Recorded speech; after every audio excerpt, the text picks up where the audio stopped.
اقرأ باسم ربك الذي خلق. Yoxdan yaradan Rəbbinin adı ilə oxu. Bismillahirrahmanirrahim. Elhamdülillahi Rabbil alemin. Vessalatu vesselamu ala Resulillah.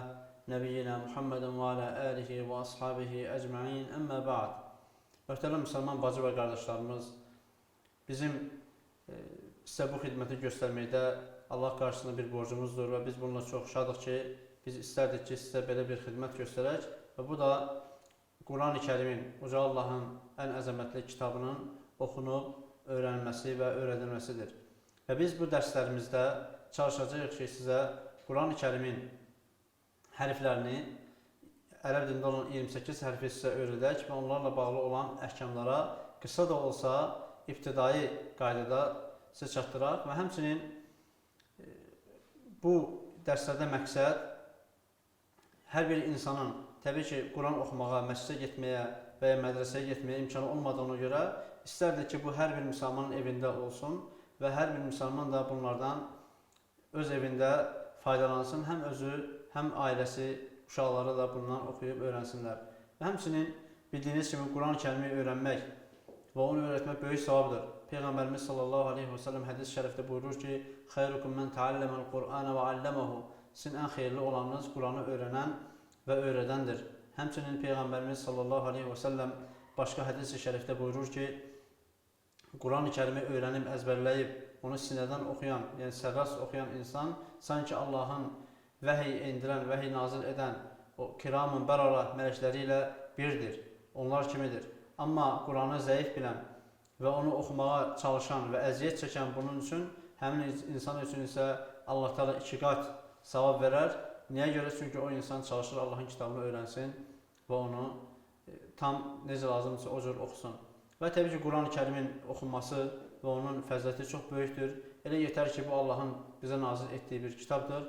Onu öyrənmək və öyrətmək təbii ki, ən şərəfli elmdir və ən layiqli elmdir ki, hər birimiz onu öyrənək və öyrədək. Və bir daha nəzərinizə çatdırır ki, burada məqsəd, bu dərslərdə məqsəd Quranı öyrənmək və onu başqalarının öyrənməsi üçün də vəsilə olmaqdır.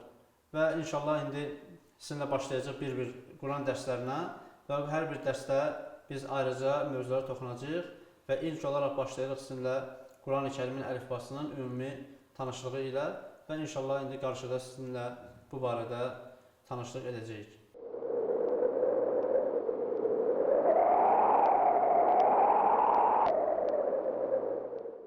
أعوذ بالله من الشيطان الرجيم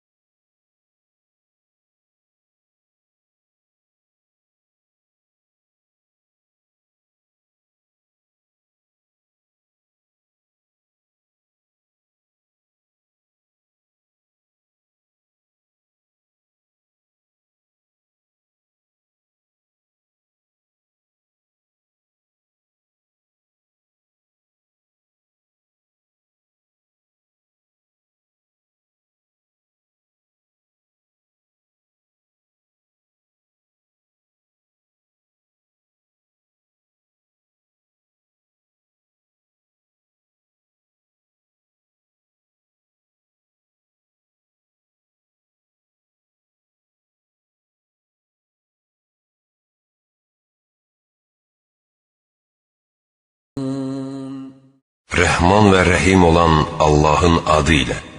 Əlif, Lam, Mim. Bu, heç bir şək şübhə olmayan, müttəqilərə doğru yol göstərən kitabdır. O kəslər ki, qeybə inanır, namaz qılır və onlara verdiyimiz ruzidən sərf edirlər. O kəslər ki, sənə göndərilənə və səndən əvvəl göndərilənlərə iman gətirir və axirətə də şəksiz inanırlar. Məhz onlar öz Rəbbi tərəfindən doğru yoldadılar. Nicat tapanlar da olardı.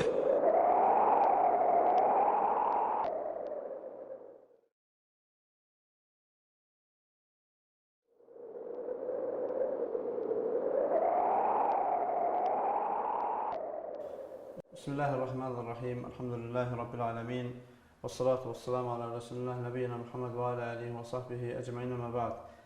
İnşallah bugünkü dərsimizdə ərəb dilinin hərfləri ilə tanışlıq edəcəyik və hərflərin ümumi anlayışını və ümumi anlamını inşallah sizinlə bu gün öyrənəcəyik. Və bildiyimiz kimi ərəb dilində 28 hərf vardır və hər bir hərfin də öz yazılış forması və öz deyiliş forması və tələffüz forması vardır. Və başlayaq birinci hərflərdən. Demək ki, ərəb dilində ilk hərf əlif hərfidir və əlif hərfi gördüyünüz kimi düz xətt forması yazılan bir hərfdir. İkinci hərf ərəb dilində bə hərfidir və bə hərfindən sonra gələn tə hərfidir və sonra gələn sə hərfidir. Və bu üç hərf ümumi yazılış formasında eynidir. Onların arasında olan fərq sadəcə olaraq bə hərfində alt tərəfdə bir nöqtə, tə hərfinin üstündə 2 nöqtə, sə hərfinin üzərində isə 3 nöqtə vardır. Əlif, bə, tə hərfləri adi deyiliş qaydasında deyildiyindən, amma sə hərfi isə pərtək formada deyilən bir hərfdir. Demək, ərəb dilinin 5-ci hərfi cim hərfidir və cim hərfinə oxşar daha digər iki hərf vardır. Onlar hə hərfi və xa hərfidir və cim hərfinin yazılış forması alt tərəfində bir nöqtə ilə tamamlanır. Hə hərfində heç bir nöqtə yoxdur. Xa hərfində isə üzərində bir nöqtə vardır. Və deməli, cim hərfinin deyiliş qaydası adi qaydada cim hərfidir. Hə hərfi boğaz hərfidir. Yəni, onun deyiliş məxrəc yeri boğazdandır. Hə hərfi biraz qalın formada deyilir və xa hərfi də həmçinin hə hərfinin məxrəcinə yaxın bir məxrəcdən deyilir və deyiliş qaydası da xa kimi tələffüz olunur. Digər bir hərf ərəb dilində dəl hərfidir və ondan sonra gələn zəl hərfidir. Və dəl hərfi nöqtəsizdir. Zəl hərfi isə dəldən yalnız bir nöqtə ilə fərqlənir. Digər bir hərf ərəb dilinin əlifba sırasında ra hərfidir və ondan sonra gələn zəy hərfidir. Və ra hərfinin yazılış formasının üzərində heç bir nöqtə yoxdur. Zəy hərfi isə ondan fərqli olaraq bir nöqtə ilə fərqlənir. Digər bir hərf sin və şin hərfləridir. Sin hərfi gördüyünüz kimi yazılış formasında şin hərfindən fərqlənir. Sadəcə üzərində olan 3 nöqtə ilə və daha sonra gələn hərf sad hərfidir və dad hərfi. Və bu hərflərin də hər ikisinin yazılış forması eynidir. Sadəcə olaraq onları fərqləndirən bir nöqtədir. Dad hərfinin üzərində olan bir nöqtədir. Daha sonra ta və za hərfləri gəlir. Ta hərfi gördüyünüz kimi üzərində heç bir nöqtə yoxdur. Za hərfinin üzərində isə bir nöqtə vardır. Digər bir hərf ayn və qayn hərfləridir. Ayn hərfinin üzərində heç bir nöqtə yoxdur. Qayn hərfi isə ondan fərqli olaraq üzərində bir nöqtə ilə tamamlanır. Həmçinin fə hərfi ondan sonra gəlir və üzərində bir nöqtə var. Ondan fərqli olaraq həm yazılış formasında, həm də nöqtə baxımından qaf hərfi digər bir hərfdir. Və gördüyünüz kimi fə hərfi xətt üzərində yazılmışdır. Qaf hərfi isə sətirdən aşağı, yəni xəttdən aşağı düşən bir yazılış formasına düşən bir hərfdir. Digər bir hərf isə kəf hərfidir. Kəf hərfi gördüyünüz kimi bu formada yazılır və ola bilər bəzi xəttatlar və bəzi yazılış formalarında kəf hərfinin yazılış forması fərqli olsun. O haqda da inşallah gələn dərslərimizdə qarşıda söhbət edəcəyik.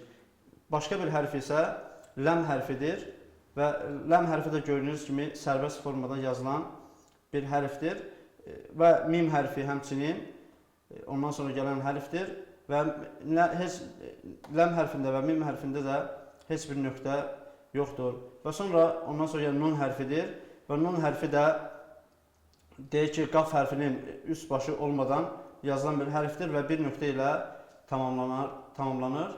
Və sonra hə hərfi gəlir və hə hərfi də halqavari formada yazılan bir hərfdir. İnşallah onun da yazılış formalarını öyrənəcəyik və onun da bir neçə yazılış forması vardır. Və daha sonra gələn vav hərfidir və ondan sonra da gələn ya hərfidir ki, ya hərfinin altında 2 nöqtə vardır. İndi isə gəlin ərəb dilinin hərflərinə bir-bir nəzər salaq və ümumi şəkildə hər bir hərfi 3 dəfə təkrarlayaq ki, siz də yəni ekran qarşısında əyləşib bu hərfləri bir-bir bərabərlikdə təkrarlaya və özünüzdə qeyd edə biləsiniz.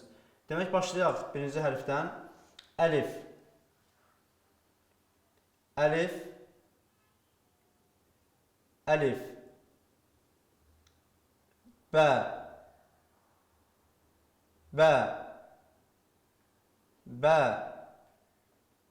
Tə. Tə. Tə. Sə. Sə.